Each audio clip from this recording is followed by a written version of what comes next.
Today we have Nato Feelz live on Skype. Nato Feelz is a producer, and he also does some behind-the-scenes work on movies and movie trailers. So we're going to talk to him and get to know a little bit about him, what he does, where he's been, and what he's doing. So let's get into that now. The Natural Habitat Podcast.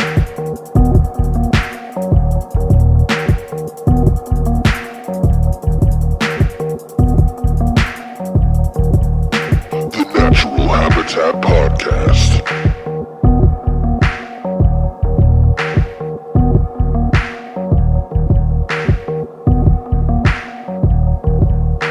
The Natural Habitat Podcast. La la la la la. Yo,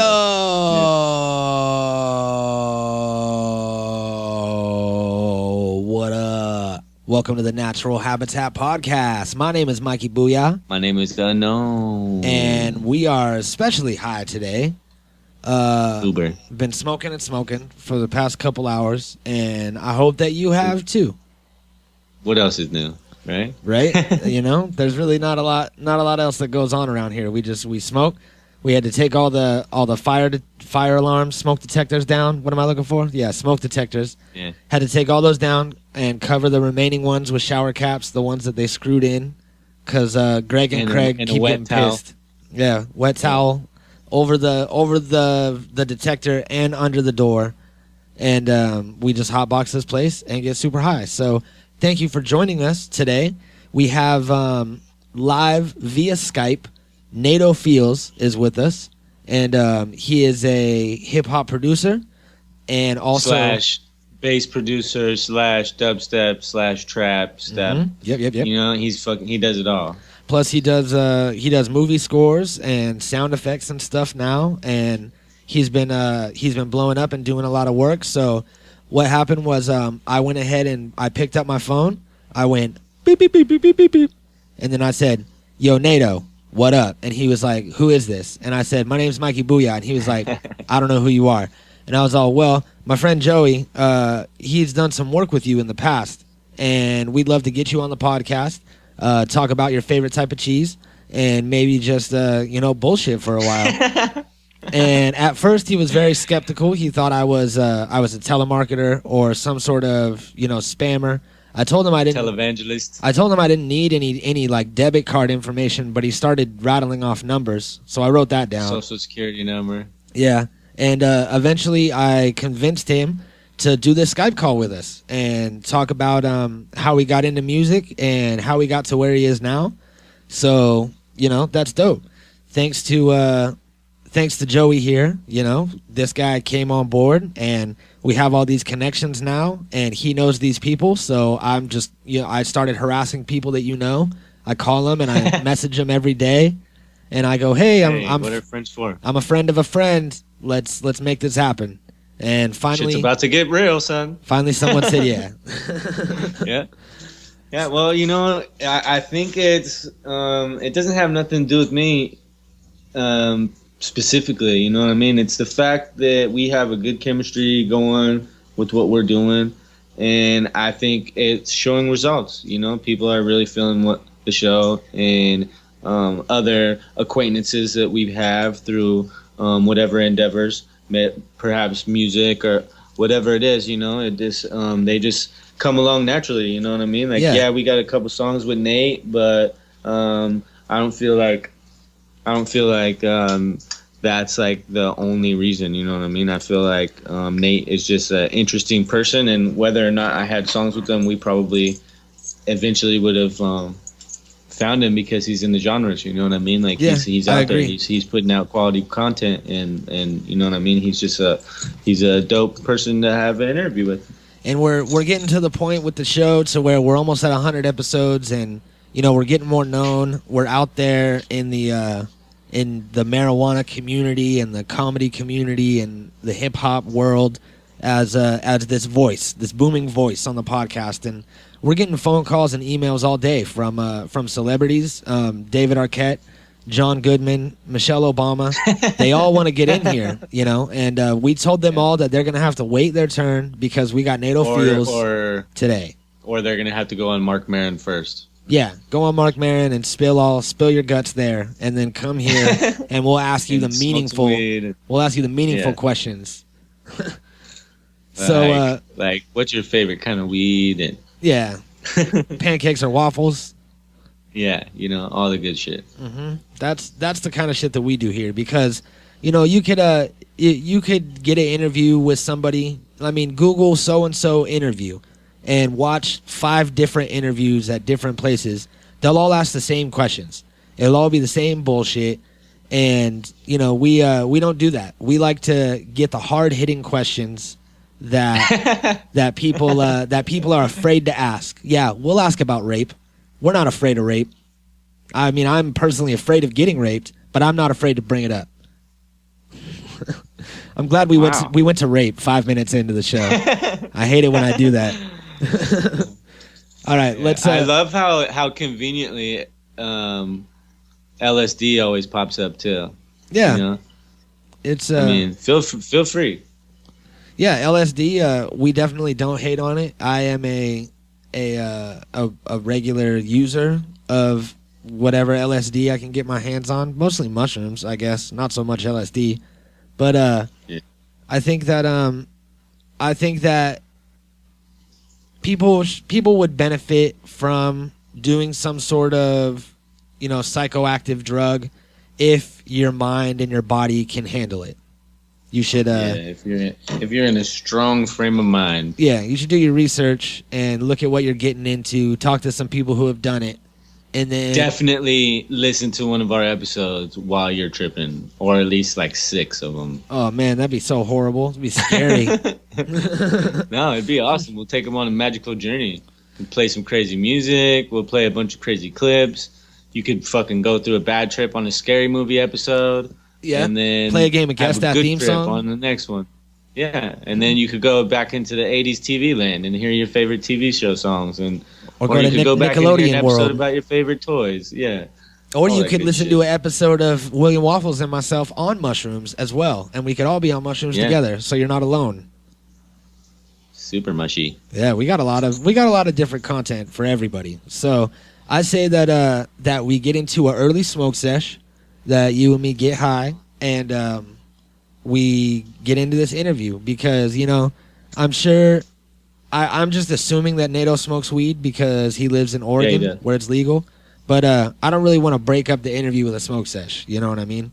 Where I don't want to be talking about something and then be like, okay, man, shut up, so that we could all get high and do our little goofy song thing that we do. So let's do that now. Yeah, so snap your pics and shoot your flicks and grab your hashtag and get your shit ready, because NHP Smoke Session is about to commence. That was dope. Snap your pics and shoot your flicks. Flick your bics, because it's time to get ready. The Natural Habitat Smoke Sesh is engaged. Engage. Is that a Michael Caine voice? Engage.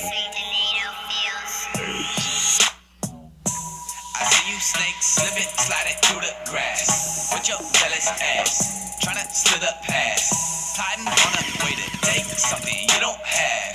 Serpents on my path, we ain't having none of that. Produced by Nato Feelz. Through the grass. None of that. We ain't having none of that. None of that. None of that. We ain't having none of that. I see you snakes. You slimy fucks, yeah, trying to grind like us, but you can't shine like us. Nope. Keep bitching, and steady plotting, but keep wishing, cause we already popping. We got it locked, no zip. I'm talking keys, nowhere. I'm getting cheddar, no chip. It's varsity, serving hoes dead. All you 40 cunts are the same, smiling handshakes, I won't exchange. I wanna affiliate with those who hate me, cause hate will make a man go insane. Go back to the hole you came. What you smoking on? I'm smoking on some white that was locally grown. So nice. The strain is just called white.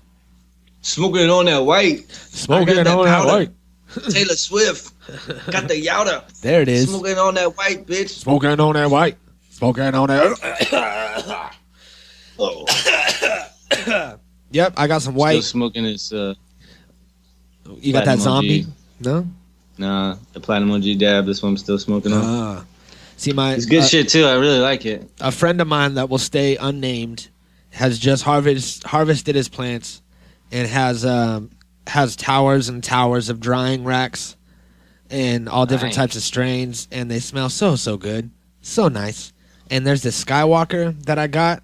He kicked me like a little bowl of it, and It's just a bomb. it's so good. And like what they're doing is they're gonna harvest it all, and they're gonna blow it all into oil and shatter and shit, and then they're gonna be doing the Chalice Festival next year, and so all of this beautiful bud is just gonna get, blown into shatter, and That's good. I'm not gonna be That's able a to. good thing. I'm not gonna be able to smoke any of it. I like bud. I like beautiful Fuck weed. it. That top-notch nut ground shatter is gonna taste exactly like that weed, I know, but have a way more intense high. but it's not gonna last as long. Bullshit.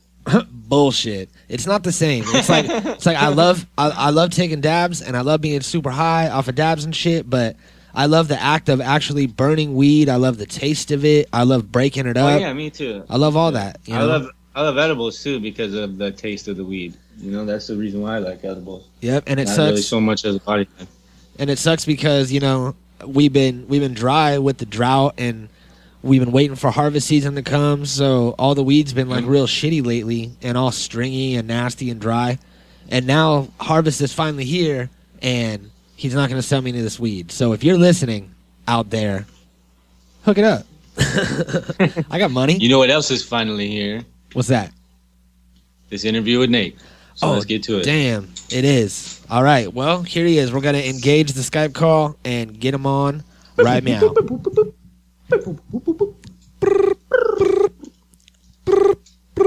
Do our own Foley art around here. Engage. Nato, can you hear me? 1 2 1 2. Microphone check. Yeah. Yo. There he is. So, Like I'm Nato, about to drop a mixtape right now. right now, Sorry to interrupt. live on the podcast. Yeah. Nato Feelz is a hip hop producer from Oregon, and were you born in Oregon? Have you always lived there? Yeah. I was born in Portland, actually. But when I was 1, my whole family moved to Newburgh, which is a little town like 45 minutes southwest of Portland. Uh huh. Pretty much lived there for the majority of my life so far. And how old were you when you started getting into music? Were you one of the classic babies that would mess around with a little toy drum kit, or how old were you when it started, if you remember?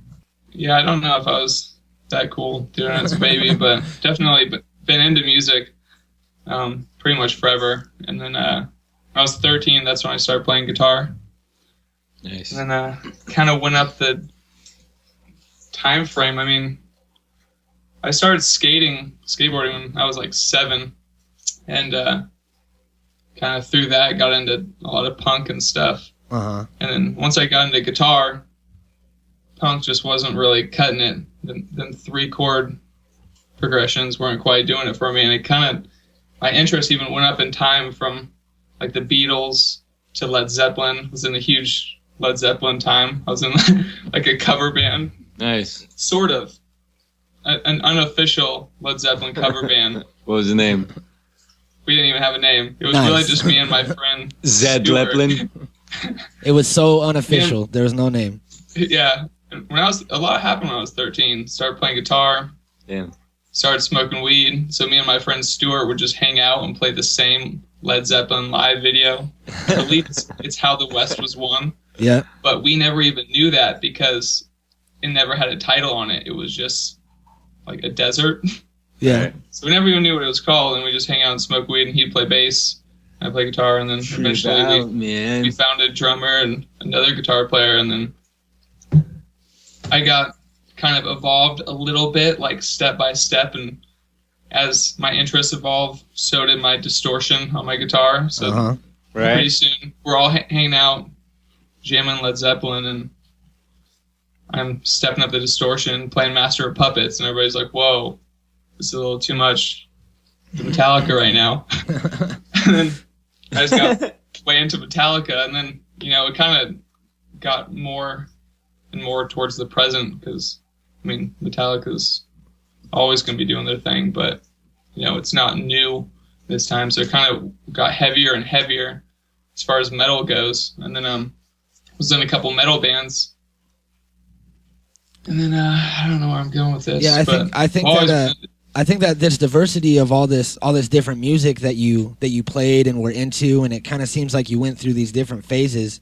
And we all have that. We all have our phases and different bands that we were into and loved. And I think that it really shows in your music now, because you bring in a lot of different elements into your music, because you have all these different interests and memories to pull from, instead of it just being hip hop or just trap music.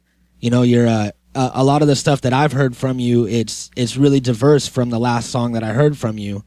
And I think it helps to actually come up playing music and having this genuine love for all these different bands. So, it's dope that it's dope that you have that, because I remember the last time when we had Got Bass in here, and I mentioned that there's a lot of people that make music and are behind the scenes in music that don't actually play music at all. So it's refreshing to hear that you have this background, jamming on your guitar and smoking weed, and you're not just a lot of kids just grab a program and start throwing together loops and call themselves producers, and you sir are not that. Yeah, well, definitely had a huge influence. I'm forever grateful for the guitar teacher I had, because, when I was in 8th grade, everybody was playing guitar. And me and all my friends were going to be in a 7-guitar person band. Right. I'm like, how am I ever going to, be as good as, them or whatever? And then it's funny when you just stick with things, too, how things change, because 2 years later, there was a couple people in my high school playing guitar, but not a lot of people were really writing their own music. And then the guitar teacher I had, taught me a lot about making music. Everything I needed to know in little bits as far as like theory goes. And then I just, we'd have one day and just go through the modes. And then I just would go home and take that and just run with it. Uh-huh. And then we have another day of arpeggios. And then I just take that and run with it and get a pretty good understanding as far as theory goes over time and how to actually create music. Well, some of my other homies had guitar teachers that would just teach them how to play a song. Yeah. I'm going, well, I can teach myself how to play a song. Or they'd bring the tabs in, and the guitar teacher would help them figure out the tabs. I'm like, well, that's not really learning. What's that? I can teach myself with YouTube and tabs. Right. Yeah. I want to know how they created it and get to that point. And and then from that, I graduated high school a year early and was going to go to school and become a one-man band just to figure out Pro Tools. And I had a drum kit, my own drum kit at that time. So I was playing a lot of drums, and I just wanted to figure out how to record myself doing everything, because it's hard being in a band at times. And these days you gotta be able to, just all DIY. It's so expensive being in a band, paying for recording time. Yeah. And having to deal with all these different people going in different directions and everybody's egos and all that. It's a mess. Yeah. And then it's hard to find a bunch of people that are all focused on the same page. Yeah. Especially at that age. And then you're having to pay to record, and maybe the guy, my old band paid a bunch of money for recording and stuff, and the dude had a nice studio, but he didn't know anything about how to record metal or drum triggers, and at the time I didn't either. Wow, how do metal drums sound so hard and machine-like? Well, because they're triggered. This guy had no idea. Yeah, and you didn't know what you were missing. Yeah, and we're going in one day recording a couple songs, and this guy has no idea how to even make metal sound how we want it to sound. And then all in a day. And he's just taking all your money. Now we have the recording back that's not mastered, not even really mixed. He mixed it in like 30 minutes, and it's a nightmare. Kind of. So I wanted to go and learn how to kind of do it all myself. And after I graduated high school, that summer ended up being kind of the most life-changing summer of my life. And I went to this festival called Fire. And where was it at? In Oregon? It was, in Oregon.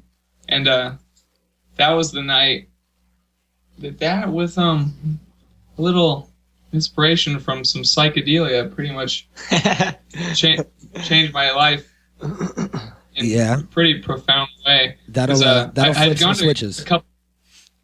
It was everything together though, and I'd gone to a couple raves before, but I didn't quite get it. And it's funny because metal, like when I was in just all about metal for a while, I was really closed-minded actually, because I was so passionate about the musicianship. That's what genres do to you. Yeah, and how, these guys are shredding. They're amazing musicians. I mean, the metal drummers are just ridiculous. They're just machines. And I was so passionate about it. I didn't get electronic music. I mean, a guy DJing, I was like, there's no instruments here. Yeah. I didn't even know what he was doing. I didn't know anything about production. I was into hip-hop, though, and I've always been into hip-hop as well. And I had a lot of friends who were never into metal, so we just always listen to rap and hip-hop and stuff. And then I have my other kind of side of things. And then I had gone to a couple raves, but didn't quite get it. I wasn't even, like, if you asked me back then, I wouldn't even say I danced. Like, I don't dance. That's lame. Yeah. I think a lot of us felt the same. Yeah, and not comfortable. Yeah.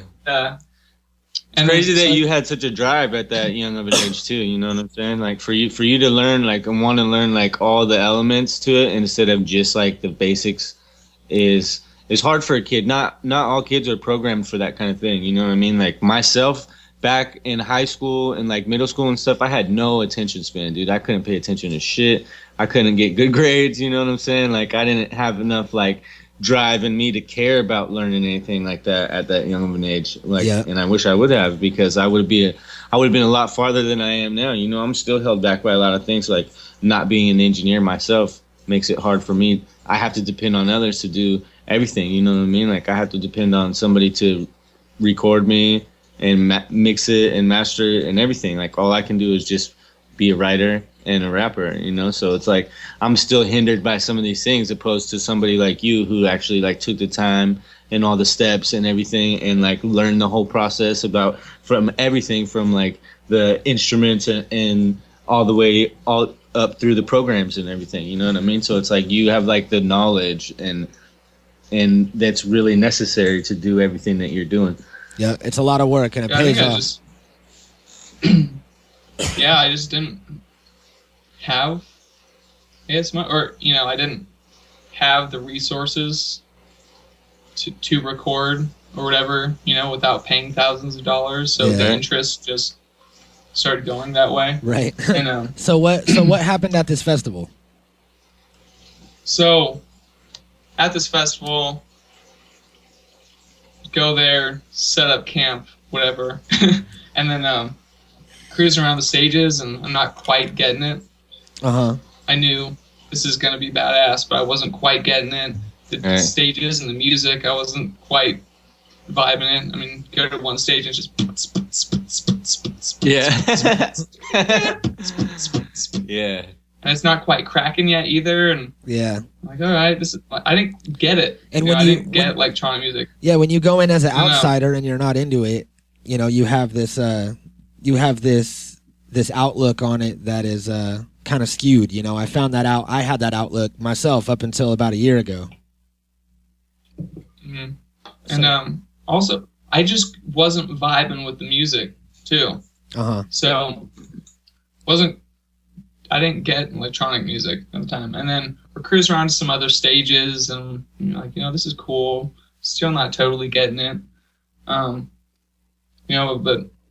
walking around kind of aimlessly, and then finally, it's this huge, area of like a couple of different fields and just all these stages scattered. And finally, there's one stage kind of in the back through some trees that we kind of are Oh, working our way, wandering yeah, to. that's the one. Me and some homies, and that, let's just say that was the one.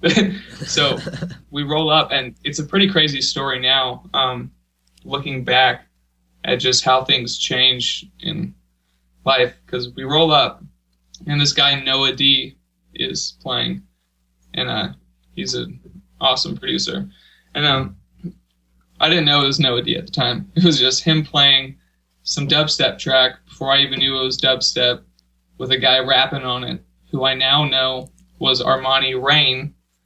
And and if you don't know who Armani Rain is, he's one of the sickest drum and bass MCs, even just MC in general. I mean, everything he does, from hip hop, electronic music, whatever, he just slays. And so this song's playing, and it's just going off. This whole area is where everybody was at, and it was just popping. Things going, I mean, everybody's going crazy. There's like got this whole kind of reggae feel to it. All these people with like dreads and sitting back in these long chairs with bongs that were just like 4 foot long bongs to the ground in a circle. And I'm like, what is this? Rastafari. I don't know what this is, but thank God, like, I am home. Right? Because the vibe was just different, and the tempo was different. Yeah. And the way the beats were hitting, it was way more chill, kind of reggae, hip hop like, and you know, with the subs just rattling. And not all housey. And yeah, and right when we walked up, you know, the song's just going off, and my friends and I are just like, oh yeah, like, and so we're chilling there for a little bit, and it's going off, and then Noah D was done, and this other guy comes up who was Sook Knight. I think I'm pronouncing it right. That's how I've been pronouncing it for the last 6 years. Or Sook Knight. Let's hope like so. Shook Knight. yeah. But anyways, all respect to that dude for changing my damn life. And so he comes up, and I thought it was funny because he kind of reminded me of my friend, but I knew it wasn't my friend, and I just kind of started tripping a little bit. But I just had the vibe that even though I know it's not my friend, it reminded me of my friend in a good way. Yeah. I don't know. It was just all funny. And he goes on, and he's playing dubstep for the whole set. And it's just going off, and I didn't even know what it was called then. And it just, that moment, just that groove, that vibe, that time, because I wasn't feeling anywhere else. Like, I didn't feel home, feel like I was at home, because I wasn't really vibing with the music naturally. Yeah. And one thing about LSD, which I guess I'll talk about just because it happened in my life and had a positive influence. I don't necessarily say you should or shouldn't do it. No, I definitely say that people should do it. We talk about it a lot, so you can bring it up. I think they should research it themselves, but Yeah. I'm just sharing experience because it had an amazingly positive effect on my life, even just that night. And one thing about LSD is, you know, everything's not amazing necessarily, and everything's not bad. It's everything kind of is what is, and it's kind of a magnifying glass to that. Yeah. So it's not like you're just in, oh, everything's perfect. Right. No, there's you know, there's both polars. It's just, you know, more magnified, you could say. And so, you know, I wasn't really feeling any of the other music. So this wasn't about to make me start feeling the music, but then this, you know, finally I felt like, oh, shit, I'm home. You found a genre or subgenre in there that, you know, we're in this forest surrounded by trees, and I don't even know what I'm listening to, but this is awesome, and I'm, you know, I feel like I'm part of something that I didn't even know what it was called or who these people were, right. But it was just insane, unknown feeling. Man, that's dope. Like, you know, when you're into something, and it seems like the entire world doesn't even know what it is yet. Or I didn't even know what it was called. Yeah. Or, you know, but the vibes were just going on. And then, yeah, and then no one played any dubstep after that, so I was just forever lost. Not really. Because just that whole time just had a huge effect on, you know, but nothing throughout the night ever compared to that again. And I'm just going, what was that? Like, what was... I don't even know what it was called, who those people were, but holy shit, this is some new crazy stuff that, you know, I never heard before, and it was just really inspiring. And then later I hear somebody talk about, oh yeah, like we were over at the dubstep stage, bruh. Well, that's where I was. I don't know what that was called. I was listening to, and I don't know what dubstep is, but kind of put the pieces together a little bit. And so what's funny now looking back is that song that was playing, the first one when I rolled up with Armani Rain on it, I never heard that song again for, I believe, 3 years.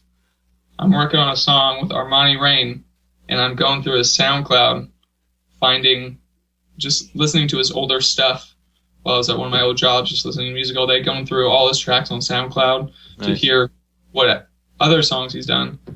And then, you know, from a few years ago, or previous, this song, I hear it, and I haven't heard it since that moment, and I'm just going, holy fuck. Flashbacks. This was it. This was the song when me and my homies rolled up. Noah D's playing this song. It was Noah D featuring Armani Rain, and it's just going off. And I want to find the song. That's awesome. You guys, and shout out that song. Yeah, we could play it at the end of the episode and give them a little shout out, because it's cool that these were the guys that got you into it, and you know you were. It seems like you were on a psychedelic and you were totally connected to the world, and you were in the perfect state to bring it in and absorb this, and they turned you onto it, and it seems like you're very grateful to these guys, and you ended up working with them, which is dope. It's always fresh to do some work with people that, you know, turned you onto it, or that you looked up to in a way, or, you know, like saw them somewhere and was in awe of that, and then flash forward 6 years and here you are doing a collab with them. So yeah, or it's, you know, it's just pretty crazy how life works. I mean, if I was to tell my buddies when we were walking up and that song was playing, you know, hey, so in 3 or 4 years from now, I'm gonna have a tune with this dude who's rapping right now. You know, right? Like, yeah, right. But even I would have been, yeah, you know, you'd be like, wait a minute, maybe I'm just high. Because I was in a whole other world. I was in this metal world, thinking, yeah. I just graduated high school a year early, and you know, by this point, it was, I think it was like August 1st, the festival, or it was like the last day of July, beginning of August, and kind of after that, that might have been the point when I decided I'm going to school for music, at least, but still I'm so involved in this kind of metal thing with this plan of, you know, to just start learning the recording process so I can at least do all my recording myself, and then find some other musicians to start working with. Whatever, because when I do a song, I'm imagining what's going on with all the instruments. And if you have a weak drummer, they might not be doing what you're thinking, or right. And the times were so different. I used to make songs, you know, before any recording equipment, where I'm just playing a riff over and over again, trying to have my drummer memorize it, and then cool, and then go to this one, and you know, it's so much different than being able to go in your studio, record everything exactly how you want, and go, here it is, now let's record the drums and let's get everything perfect, and da da da. And have you ever tried to blend the two between the fucking rock and the EDM? Yeah, for a while I was doing a lot of stuff like that, and now it's kind of changed, and also kind of my interest has changed. I've been getting a little less heavy, and yeah, I was calling it metal step for a while. I was getting my old vocalist Eugene Parks, doing some vocals. I was doing, you know, having guitars over it, guitar solos. I've done quite a few songs, so I've even just done some leads in it, and or I'd get bring in some guitars with really low tunings, like 8-string guitars, so it would be around the similar key as I like to do dubstep in, and have breakdowns and stuff. And then I did this remix for this hardcore band, American Me, who is from Portland. I'm not sure they're still doing their thing at this point, or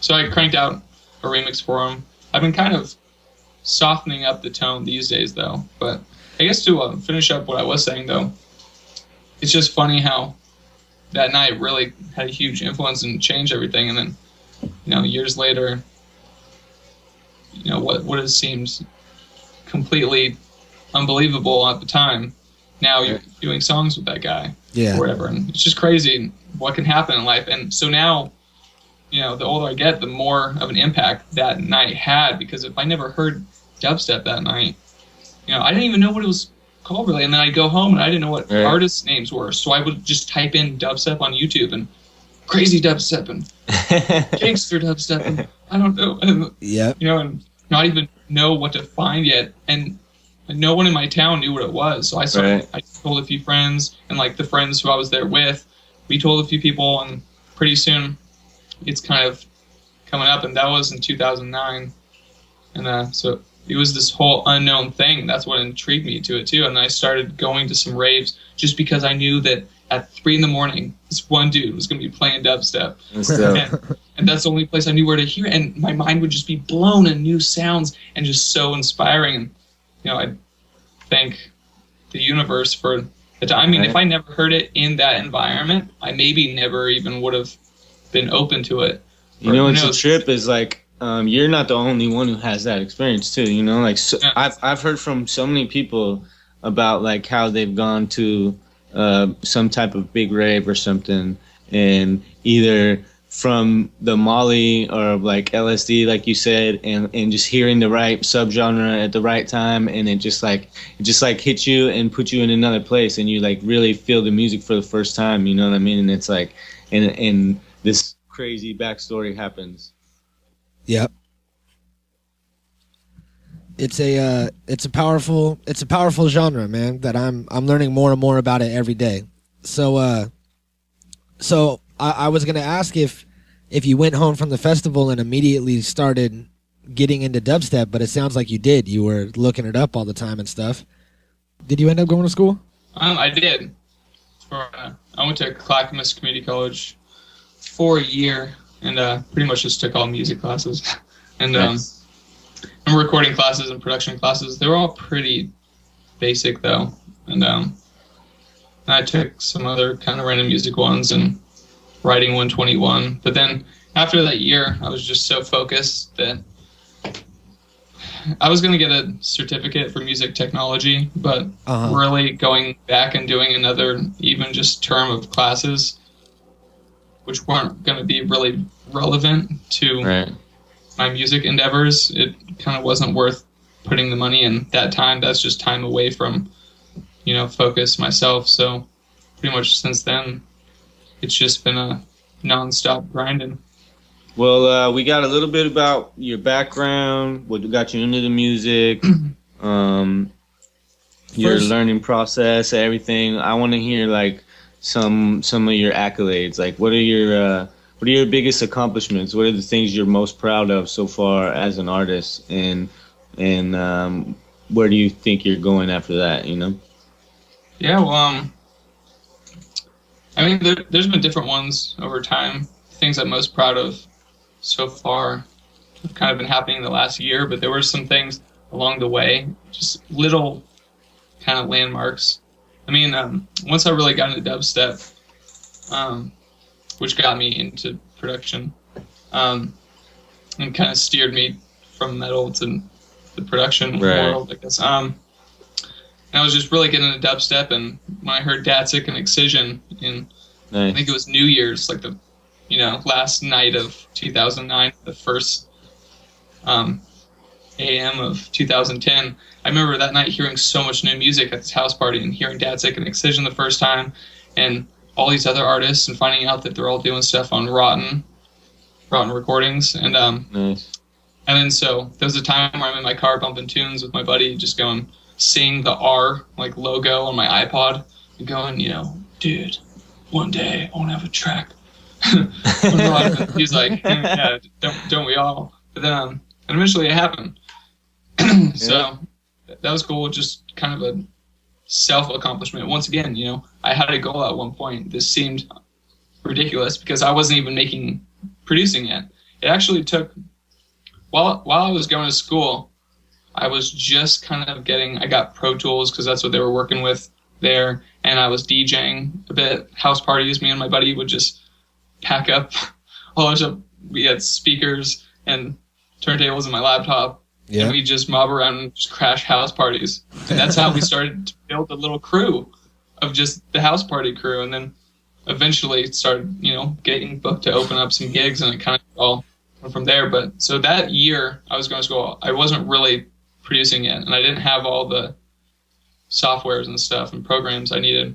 But then it was fall 2010 in September that I finally had a couple of the programs I needed to really start going. And so then, before that, I already knew what I was going to do because I'm a really visual person as far as goals, and I knew this is what I'm going to do, even though I'm not quite doing it yet. So the thought of having a release on Rotten Records at the time just seemed so funny, and I'm like, dude, it's going to happen. And eventually it did. So that was a cool achievement. That actually started. I won the Destroyed remix contest. Nice. And then that Excision, like his kind of electronic super group Destroyed, put on. And it's funny, I actually quit my job when Excision did his first remix contest. I'd only been making tunes for 4 months. And I was actually laid off, and it was my first day back at this job that I worked for 4 years on and off from. And it was my first day back, and I hear about Excision's remix contest, and I go in, and I go, I wanted to make it all epic. I was it's a movie. It's I think one of my bosses was Nick, and his name was Nick, and Nick, my time has come. I need to do this. I got 2 weeks. and I'm all trying, as if it's some movie, right? Yeah, I'm going to quit my job. I'm going to win this remix contest. Plot twist. Yeah, and I didn't win, thank God, because, it wasn't good. That would have been, if I had to hear that song again. But it's funny, but then, a few years go by and I end up winning the Destroyed remix contest, put me in touch with Rotten. So that was cool, just achievement as far as myself going, okay, these goals I had years before can happen now. And it is possible. And then, but I say more recently, as far as this last year, a lot of things are really starting to change and move, just as my music has. Music this last year's gotten way more diverse. For a while, I was really just focusing on dubstep. Those were the labels I wanted to be on, what I was getting inspired from. I was really trying to focus on that for a while, just to kind of, I wouldn't say it's perfect, but, try to perfect a craft specifically before branching out too much, just to kind of try to hone something in. And but this last year, things have just been branching out, getting way more diverse, just making all kinds of stuff, all different vibes, just to have, kind of like my palette of colors as if I'm painting, and just different styles and sounds and feels and vibes. It's like a resume. Totally. And because, I want to be doing everything. Yeah. Yeah, I heard that. Film scores with. Yeah, I heard that you've been doing film scores and all kinds of effects for movies and stuff like that. Is that right? So it's all trailer based right now. But eventually I'd like to. I want to be doing film scores with Hans Zimmer, then go make some beat with Pharrell, and then, meet up with Diplo and Madonna and pop in and see what they're doing, and then make some just weird thing, and then go do some trap stuff with Gucci Mane, and then, I just want to do it all, from anything I'm into. For any person making music that I dig, I want to be doing some stuff with. But so right now, let's see. This last year, lots kind of changed. I linked up with these people. I guess I probably won't say the exact company name, because if I say that, some people might start doing a whole lot of research. And contacting them and trying to steal my job right now. Okay, good idea. Good idea. So it's a pretty crazy story. But so now I'm working for a couple people. I got like 2 bosses, and so they've been running this company for the last 10 years, doing licensing, film trailers, and mainly sound design, but also compositions as well. And they pretty much changed my life. It's kind of a slow process getting rolling. I first kind of linked up with them, I believe it was about 10 months ago. And but I mean, as far as longevity goes, I think it's just exciting. And it's pretty funny how it all came together. So my dad was in Peru like 9 years ago, and took my sister down there when she was 16. And I believe he's been kind of all around Peru, but I believe they were in the Andes, and they meet this woman, and she was just awesome. Her name is Valerie, and so my dad stayed in touch with Valerie ever since then. My sister and her just hit it off, and she was living in Beverly Hills at the time. And so now, about 8 years later, she messages my dad. They had been in touch a lot, like they've stayed in touch over the years. And I guess now her husband is my boss. So it's funny how things come together. They stay in touch. Crazy. Her and him have been together about like 5-6 years now. And I never even knew what he did. And my dad, I don't even think really knew, but my dad would be like, hey, you should send Valerie some songs over the last few years. And I'm going, why? You know, like, she really thinks she's going to be into this, like, ass tune that I made? Or, is she even going to get it? Which she didn't get it. Sometimes parents get it without even really understanding that they get it. My dad's just, it's a lead. And, and she didn't even get the music at the time. It's funny talking to her now because I finally just met up with both of them in person the day before I went and hung out with you. So, so now I'm working for them, and it's pretty exciting, and they're just the coolest people ever. Nice. That's fucking dope. Jeff Mann, shout out to him. He's man. And Valerie, he already knows, but you're the best. And so, I mean, it's just crazy how things work. I mean, she didn't even know me, and they didn't even really know what I could do. They were going off of what I had on SoundCloud. And just kind of listening for, more capabilities. Right. And they go off that. But the funny thing is everything happens for a reason. You know what I'm saying? Like they could obviously tell something by what they heard or whatever. You know what I mean? Like, I don't know what the specific differences are, right? Like, I'm not inclined in programs and all the technical jargon that comes with everything in the process, right? But like, I can tell the differences between like the type of producers and who really knows what they're doing and who doesn't and shit. You know what I mean? And all your sounds distinctly sound like original and stand out and are very clear. And you can tell like the time that you put into like doing each little thing that you do. Everything is obvious. You know what I'm saying? Opposed to like other people's styles will just like throw all this shit together quickly and you know what I mean? And you can hear like the rough differences and you know what I'm saying? So it's like, I'm sure that they could tell right away, like just by paying attention to like some of the earmarks of some of the things that you do in your process or whatever, like they do this every day. That's their whole life to recognize these sounds and to process them and recreate them and do all these things. So you know what I mean? Like that's probably what gave them like a inkling or idea that you would be good at it. Yeah, it's pretty great. I mean, the whole everything happens for a reason. It's like, way to go, Dad. Yeah. You just happened to go to Peru. Right. He's gone there a lot, but he happens to meet this woman in Peru. So crazy. Such a small world. And then, like 8 years later, this happens. And it's crazy. And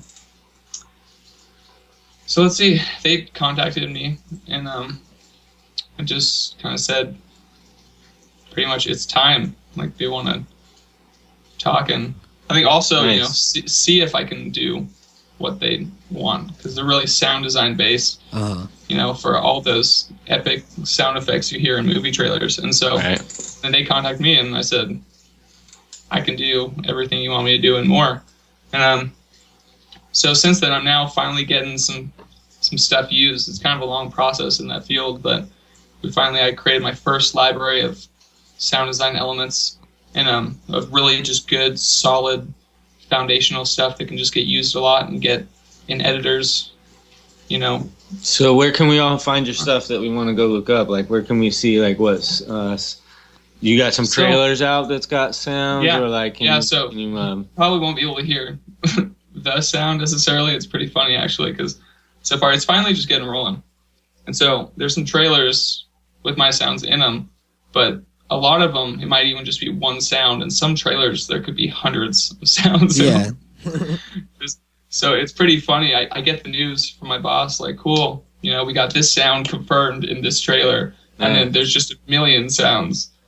But it's incredible that out of those, they even picked mine. Right. And so it's exciting that it's finally getting rolling. So the first one in May, there was a horror movie called Unfriended. I'm not sure if you... Yeah, I think I've seen trailers. Yeah, it's funny because we're on Skype right now. I just remember seeing the trailer way before I even knew my sound was in one of them. Nice. And like the trailer starts and it's a Skype call sound, and then they're like, Laura! And then like some girl kills herself and comes back from the dead or something through Skype. I don't even know. I haven't seen it yet, but so I remember seeing that trailer because it was interrupting me trying to watch YouTube, as trailers do now. Yeah. When you're, and then a little while later, I found out that one of the TV promos, which is actually probably what was interrupting me trying to watch YouTube, like the short, like 30-second TV promos, as opposed to the official trailers or whatever. I had one sound in one of them, a little swoosh sound, like that's it. It was like, hey, it's on. Yeah. I got a swoosh and Unfriended. Yeah. All right. Hell yeah. And it was pretty slow for about nothing else happened for like 3 months. But in the last month, a lot's really been starting to get picked up. And so it's a long process getting rolling, but now. And I think that one was almost a little early compared to the rest. I think that might have even been before this company released my first library of sounds. But then now, in the last month, I got one confirmed for a TV spot for The Martian with Matt Damon. Nice. For a TV spot for The Visit. Where, Nice. like, I went and saw that, actually. Yeah, we were talking about that. Mm-hmm. And the kids go to evil grandparents' house or something. Yeah, it was dope. Yep. And then I found out one was confirmed for The Revenant with Leonardo DiCaprio. Oh. Damn. Shout out Leo. Hashtag Leo. Yeah, NATO and Leo, they're working together on the Revenant. Yeah, we're collabing on The Revenant. The Revenant? I had a dream the other day. Huh? I can't. What was the name of the movie? I can't pronounce it right. The Revenant. The Reprimand. With a I think it's Revenant. Revenant. I'm a really bad speller, though. The Revenant. So tell me. I'm putting myself in class right now. Tell us about the dream, because I dissect dreams. It's what I do. What's funny? So you're talking to Mikey Cleo. Yeah. So The Martian with Matt Damon. I think I posted something on my Facebook or whatever, just like, hey, got a sound featured in this.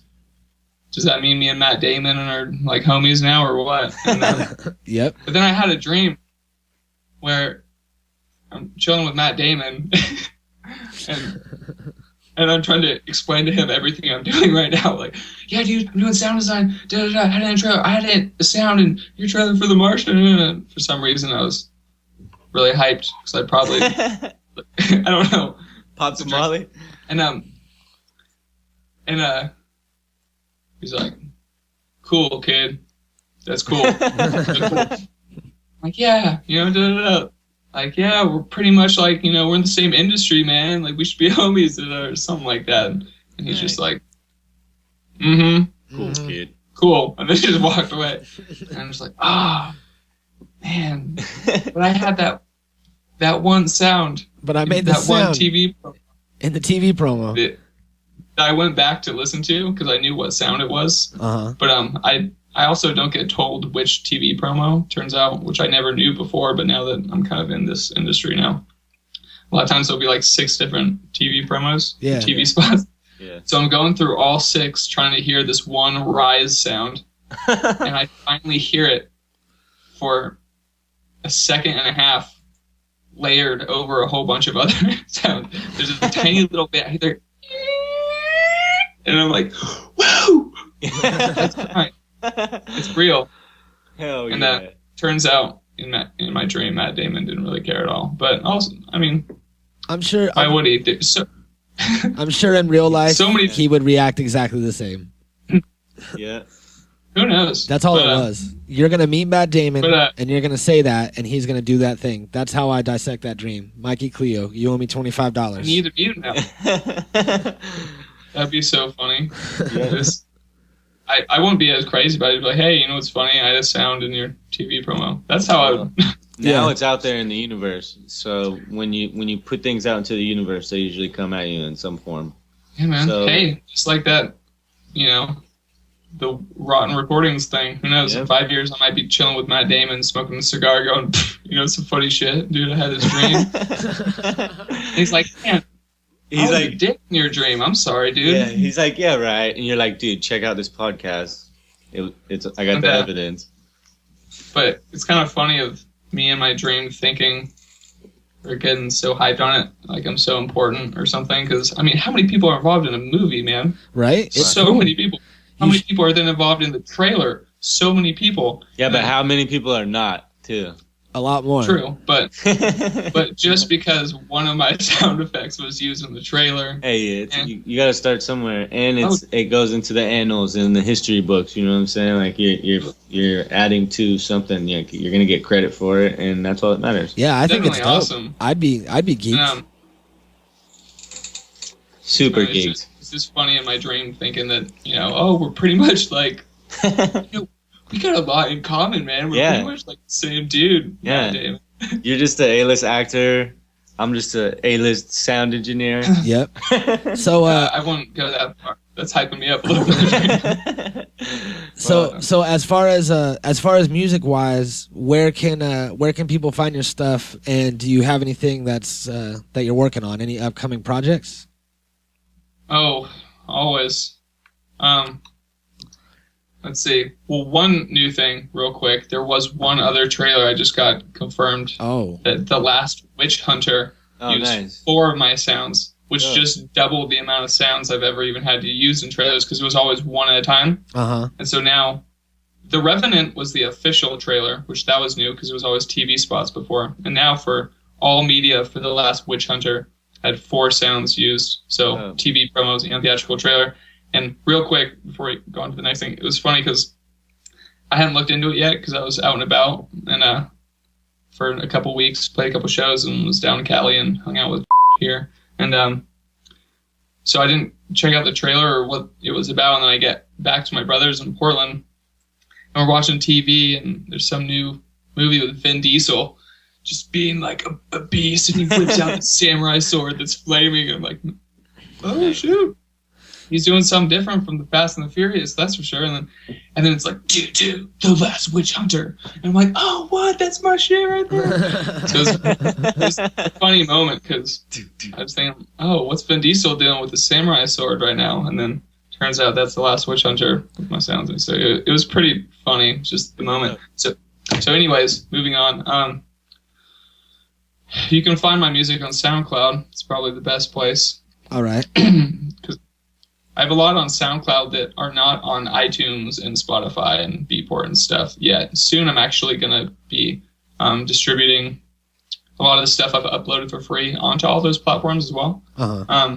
The last year and a half or so, I've pretty much just been giving most things out for free instead of releasing them on labels and stuff. Just kind of giving them out and been getting kind of more support that way. So you can find me on SoundCloud. Nato Feelz, Nato Feelz. Also find me on social media, all with kind of that same name. And we're at natofeelz.com. Has kind of a bunch of stuff on there. Yeah, I was just checking out your website earlier. It's pretty dope. Yeah, it's clean. We'll put a link to it in the episode. And let's see. Always working on stuff though.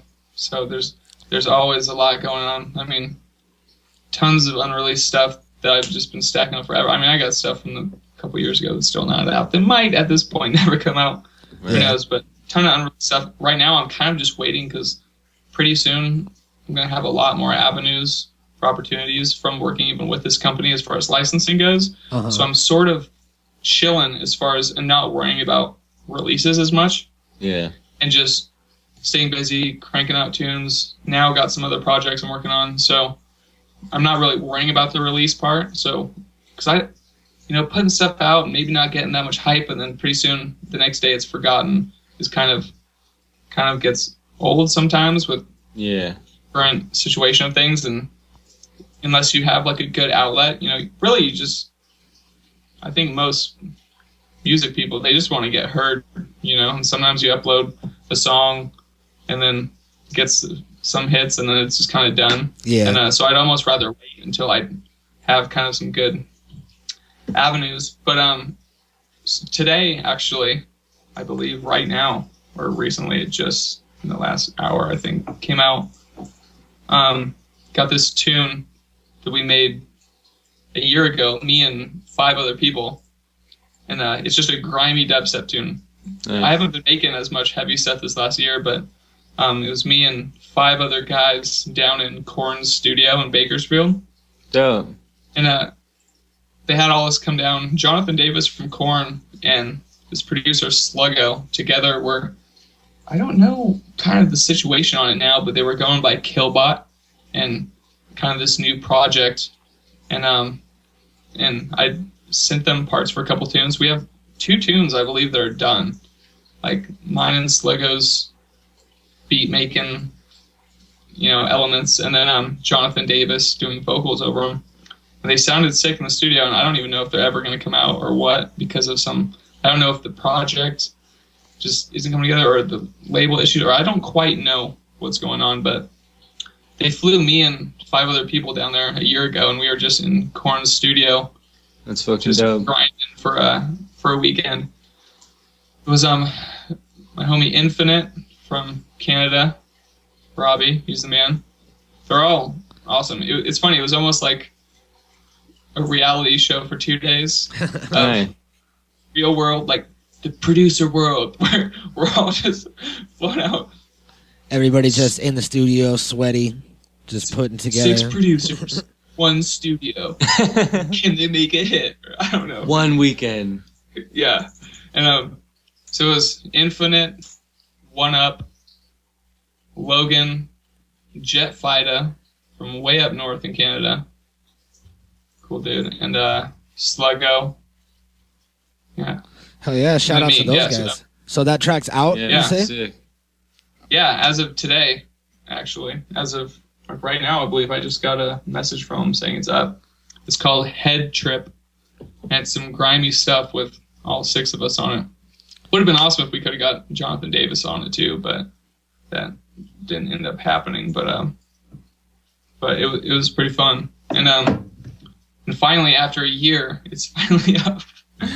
And I believe it's exclusively through Drop the Bassline channel that's been supporting a lot of homies and myself as well. Shout out to them. Super Ryan dope.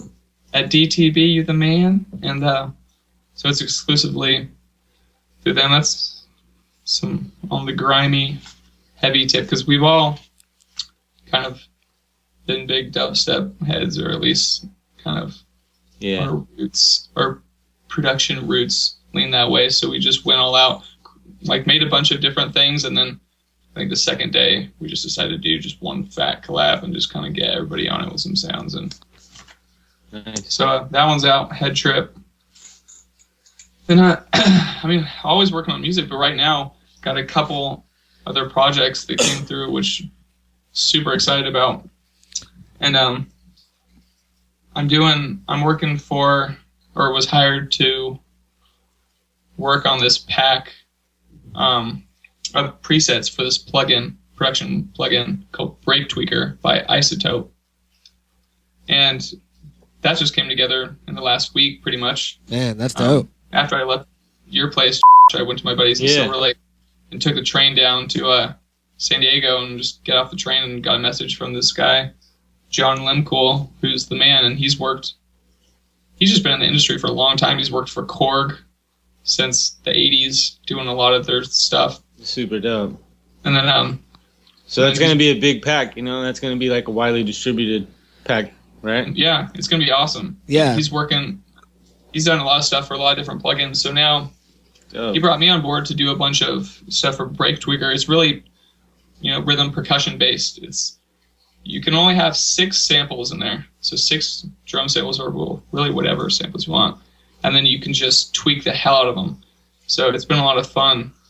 Just cranking out a ton of kits, bringing a bunch of... I'm really pulling from a lot of my songs, like the drums I like my kind of go-tos. Uh-huh. I'm really just trying to make them as cool of kits as possible and diverse. So a lot of different stuff. I think I'm cranking out about 25 kits altogether, and for each kit, I do a bunch of different grooves. So we'll have like the main groove, a simpler groove, switched up groove, and then we'll have 3 that just get crazier and crazier with all the tweaking.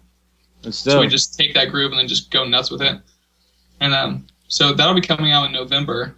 So that'll be really cool. I'm pretty excited just to have that opportunity and work on some programs, which I haven't contributed to on anything yet. And this one's really rad because it's just really percussion, rhythm based, and I get to have fun and make 25 different beats. Right. That's fucking sick. I'm definitely gonna get that when it comes out. Yeah, so it's a pack. So, like what this guy does, John, or at least like what he's doing right now is, the program's already out, Break Tweaker, but then he'll release, almost like let's say an expansion pack for those who don't necessarily know the terminology. So you buy that, and then you get a bunch of different, tons of sounds drums and sounds, and then a whole bunch of kits to groove off of. And I'm trying to just see how cool I can make each kit with 6 samples. So having bass sounds in there and melodies in there, and I don't know, just having fun with it. It's gonna be dope. Yeah, we're excited to hear. So today I'm pretty much cranking out the rest of those, and for later today, and then I'm gonna release a sample track and just kind of mash up a bunch of the beats together, so you can kind of a demo track for the release for us to hype up a little bit. So that'll be coming out in November. And then let's see, what are we talking about? What's going on right now? Yeah, anything you're working on, new shit. So I think can we get a download or an MP3 of that new track that you released today? Maybe we could play it at the end of the episode. Yes, exclusively through Drop the Bassline. If you look him up on SoundCloud, there should be a direct way to download it. Okay. All right. Head Trip. Cool. Well, then we'll put it at... What was that? Go ahead and say it again. It's by Infinite, One Up, Logan, Jet Fighter, Sluggo, and myself, Nato Feelz. Dope. Nice. I know that you had a huge success with Got Bass on the Energy remix, and it got pulled down from SoundCloud or whatever. How many plays was it at when it got pulled, and where can we find it now for those that want it and can't get it anymore? It had, I think the last time I looked, I believe it was 4.7 million plays.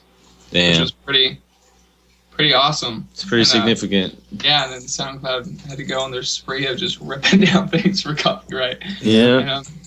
But if you go to my SoundCloud, in my About section, I have a link to it still. Okay. You can click and you can find it. It's just you can't stream it off my SoundCloud. So shout out. You're on YouTube or any of that? Yeah, I'm on YouTube. I'm not as up on it right now because I guess I don't have a big following there yet, and I haven't really had time to consistently upload things to it. Right. I feel like we're all a little behind on that, but Yeah, we no have better that. time than now. We have that same problem. Totally, but eventually. So yeah, you can get the track there. See, I took down a bunch of my, pretty much, actually, I think it was at your house. Yeah, all the I remixes. just took down all my bootlegs from my SoundCloud so it doesn't get ripped. Yeah. But fear not, I created a SoundCloud account called Nato Feelz Bootleg Remixes, Nice. and I uploaded clips of most of them. Except I even did the Drake one again, just a clip, and they ripped it down immediately. So I already got like 2 copyright strikes on that one. Nice. Oh, man. Well, it was a good track, and that's why I wanted to mention it so people still have a chance to go find it, because Thank you. I think it's bullshit that they pull down remixes when you're not monetizing it or not profiting off of it. You know what I mean? If it's a free download, nobody really loses. So I don't see what their problem is. You know, the game changes, and the major label has got to try to find some way to keep running the game. And Well, you know, things change, platforms change, they're just gonna keep losing. their ways change. Yeah. But Independent. we'll see if this bootleg, how long this bootleg channel even lasts, because soon it'll probably get 3 strikes, and then I'll have to create a new one, re-upload all those again. But so yeah, you can still find them though. And what else is going on? So I got some pretty exciting news the other day, but unfortunately I don't know how much I can talk about. Oh, a Sclusy. We love Sclusies here. Well, I can mention what I'm up to. I can't say specifically, but my boss had lunch. Maybe this is too personal. Maybe I shouldn't talk about lunch. Pretty soon people are going to be like, oh, what were they eating? Yeah. They had That's what my next question was. vegetarian, vegan. Where was No, it at? Because I'm gonna go eat there now. My boss had lunch with a guy who works with a lot of video games, and pretty much got an opportunity on my plate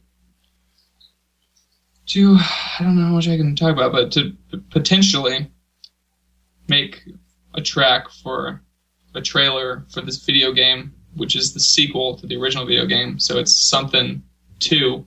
Oh. So it was some huge news I woke up to the other day. So Yeah, I got to that's crank great. out all these drum kits for this break tweaker, so I can get cranking on this, because I got about a week right now. Uh-huh. A week to crank it out. We're crossing our fingers that me talking about this isn't. Can we guess? Can we take some guesses? No. No, you guess, and then depending on my reaction, it hints at whether it's just. All right. Well, I'm gonna hit your DMs, son. But I don't even know if I can legally tell anyone. DMs even- and PMs. Because I have 2 bosses, Jeff and Chad, and Chad's a creative director. It's funny. We have 2 bosses, Greg and Craig. Yeah. It's weird. Greg and Craig. Yeah. I got Jeff and Chad. Yeah, Hey, they're all 2 have bosses, short but, names. Yeah. And he works on, so he's a creative director for a trailer house, working on trailers all the time. And he can't even tell me what he's working on because it's so discreet. So then I don't think Yeah. I can really. Industry's hush. But I mean, he can, obviously he's working on stuff. And so me, now I guess if you want to call me a sound designer or composer, obviously I'm working on things. So I can't say what it is, but I can say that I'm working on it, I guess. Yeah. But so that's- yeah, this is going to be huge. Pretty much I have to make the craziest, most epic, badass song I've ever made in my entire life. That, yeah, and I guess maybe if it's sort of worthy enough, it might get picked, and Well, if you need a rapper, let me know. no vocals.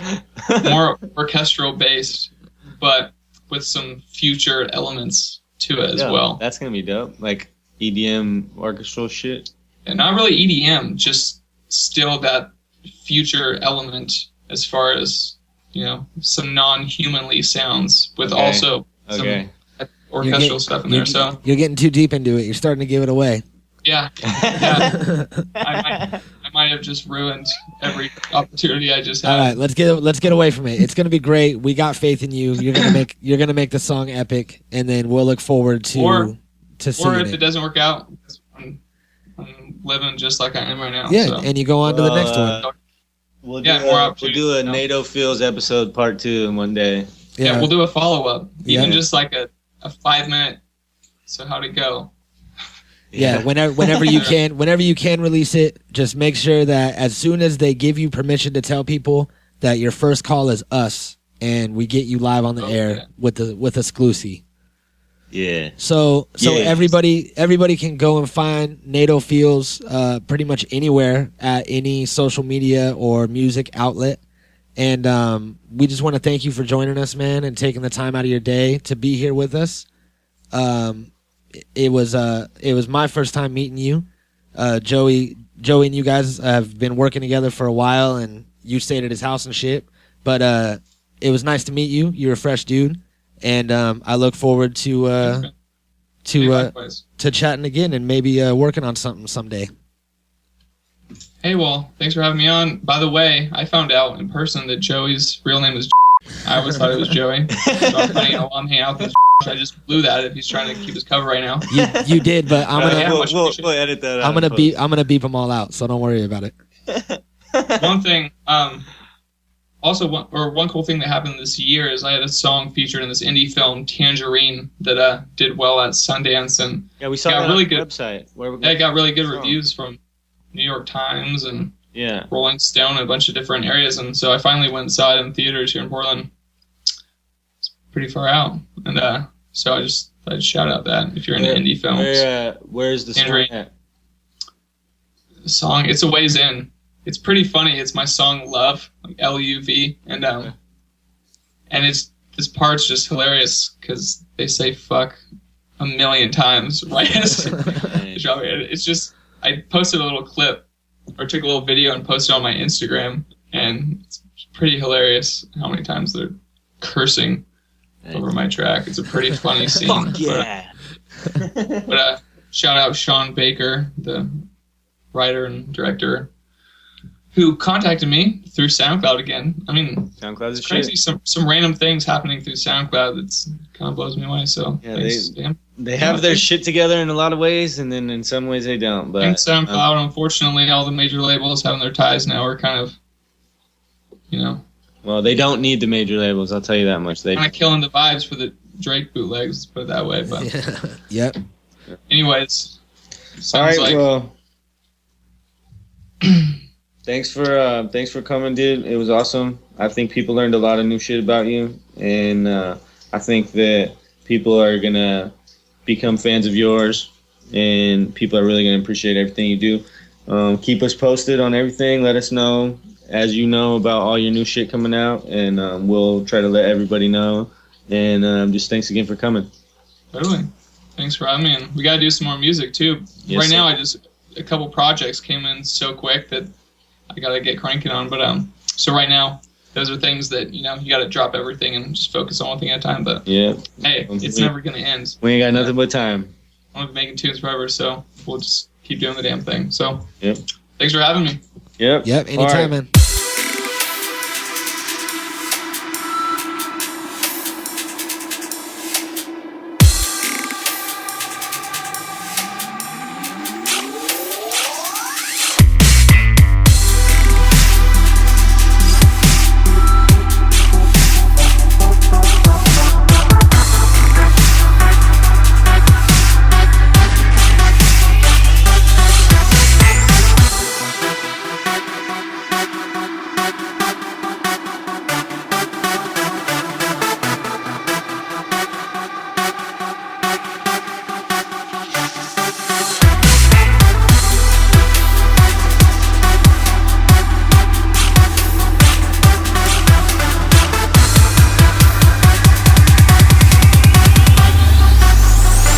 Spike's gonna fuck your head up.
Podcast.